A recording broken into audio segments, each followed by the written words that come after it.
As I stand back to the mainmast, hands tied behind me, clothing purposely ripped in obscene places, I get the suspicion that this will not go well. I am presented as a whore and offering to this king of the sea that beckons, whilst ship hands and one hidden lover surround me, hanging on a final vestige of hope. You see, we are on a voyage for the most blessed treasure of all, but halfway to the destination, we ran into a turbulent storm only for the ship to become worthless and adrift at sea. Sails ripped to shreds. The foremast, cracked. The rudder, a useless appendage flapping in the wind. The men have not eaten well except the captain. Now over the horizon comes our last hope. It is black as night and red as the blood of its many victims. The flare is unmistakable. It is the ship of Captain Heathcliff Covington. It floats toward us like a ghost, so that I wonder if it is real. Having been lost at sea for so long, I wonder if I am seeing visions? As it moves closer, the peace in its approach is intoxicating? Even sensual? I would venture. Soon it is a large ship filling the entire sky like a thing of legend. My crimson lips stretch wide with awe. My eyes open up like heaven to behold the sight. I wish for a moment I could release my hands to grasp the cross around my neck. The one my father gave me. I close my eyes. This won't work, I tell myself. An apparition of my mind grasps the gold against my chest, and for a moment I believe it will. A swarm or filthy scoundrels clatter off the big black ship like vermin. A coterie of dull blue and dirty orange made dire by the sparkle of drawn daggers. They catch a glimpse of our condition, and their strong postures diminish a bit, as if expecting more from the crew of the Golden Rose. As if expecting a fight. But finding disappointment. Is this the vessel of the mighty Captain Thornwood, their looks say? Certainly, it is working. My confidence stands firm until the final pair of boots board our fallen ship. They plop so loudly as to leave no doubt. First my ears and then my eyes are drawn to the lofty human. And then my eyes again. He is a towering beast with long black curls. This is Captain Covington. Despite his powerful stature, he moves about the ship gracefully, surveying it as if it is his own. Several moments pass before his eyes graze my presence. Or maybe it seems like several. His eyebrows raise and he walks to me with full authority. "What is this?" he says.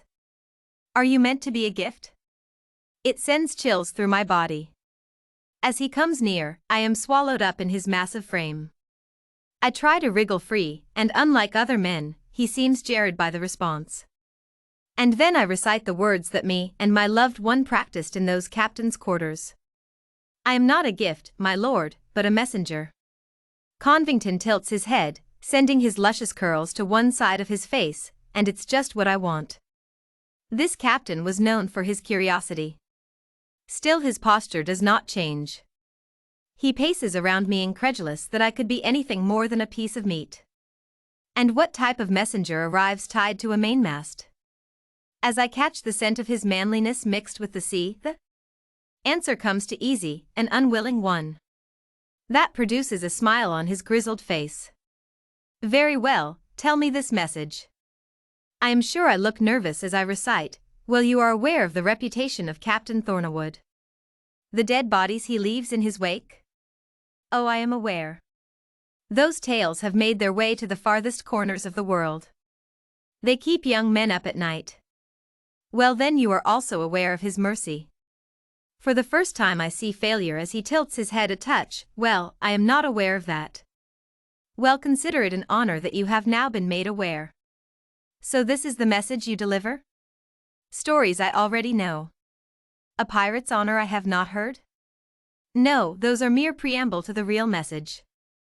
"And what is the real message, my dear?" I try my best to avoid eye contact as I say, "Surrender your ship, and be on your way, and Thorwood will not kill you in your sleep." And you can see the realization ripple through the entire crew. The beheaded men found floating in the ocean. I look at all the terror and worry in their eyes.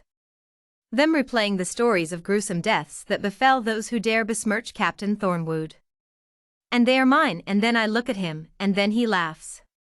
To my disappointment, his strength travels to his men the way it does from any good captain. It was one of our last hopes to bluff based on past exploits, but he can see the state of our ship destroyed through twisted fate, and there is nothing of ours to be scared of. He walks toward me. You are a pretty woman. Too pretty to be the wench of some ship hand. Certainly you belong to the captain. He pulls out a knife and puts it to my neck. Show me who the captain is or she dies, he says to the men, and none of them speak for the twisted truth that the captain has already forbade it. Then a chill enters my spine as a resolute look enters his eyes. He turns his attention away from me and toward the crew. When I realize what he is doing, I try to hold still. Not respond. He walks to one man and kicks him in the stomach. He looks to me, no reaction. He walks the deck some more and is getting closer to my love. He stabs the another nameless someone in the side, but his body being closer to my lover makes me grit my teeth. He walks a bit further and now is right next to my love. He turns to me. Can he see me holding my breath? Gritting my teeth? Can he see the sweat forming on my brow? He smiles and jams the knife right toward his neck. No, the word comes out before I even know it's there. And now the game is afoot. He holds my love right before me and issues the challenge. Now tell me where the map is. I think back to the wonderful nights where he held me in his arms and can't help but weep. But what must be done must be done. Knowing his fate, I reveal the hidden map, and so he can say he killed the infamous Thornawood. He stabs my lover right through the temple. I watch him collapse before me. But I am no one's whore. I beg to be with Lord Covington. I cannot deny the attraction despite the odd circumstances. I want to be with him, so it is no charade as he releases me from the mast and I curtsy before him. He ushers me to the ship and to his quarters. And I promise you this love is genuine. That makes it all the better. For when our eyes genuinely meet, it washes out the memories of my love. The senses become dull as do his, for as he takes me to his cabin, he is not as privy as he might otherwise be, and he does not notice the knife I've been holding beneath my garter. So it is with great shock that when he wakes up after lovemaking I have the blade to his neck and say, I heard you were looking for me. Whatever do you mean, he asks, shivering out his last breaths. My name is Captain Primrose Thornawood.